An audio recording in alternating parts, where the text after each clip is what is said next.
Relations internationales et opinion publique, une affaire de perception. 17 000 individus dans 24 pays ont été sondés par des chercheurs du King's College, l'une des plus prestigieuses universités anglaises. Qu'ont-ils répondu en majorité? Que l'Iran, la Russie, l'Arabie Saoudite, Israël et les États-Unis sont selon eux les pays qui utilisent le plus souvent leur influence à mauvais escient. L'influence, un mélange de hard power et de soft power.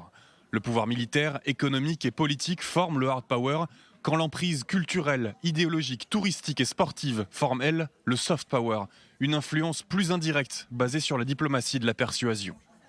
Selon les personnes interrogées, Washington coche toutes les cases du mauvais élève en matière de hard power. Une superpuissance écrasante, des bases militaires réparties sur la planète et de nombreuses guerres déclenchées. Quant à elle, l'influence saoudienne semble mal perçue pour ses achats d'armes, sa guerre menée par procuration contre l'Iran au Yémen et la perception de son ordre moral et religieux. En bas de classement, l'État hébreu, victime de l'image négative du conflit israélo-palestinien. Selon les sondés, l'armée israélienne ferait trop peu pour éviter les pertes civiles et manquerait au respect de certaines lois internationales en matière de droits de l'homme.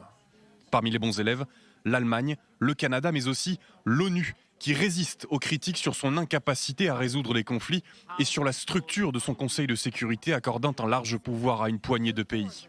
En termes de soft power, la France occupe, elle, les premières places, souvent citée pour son tourisme et pour la propagation de sa langue et de ses idéaux.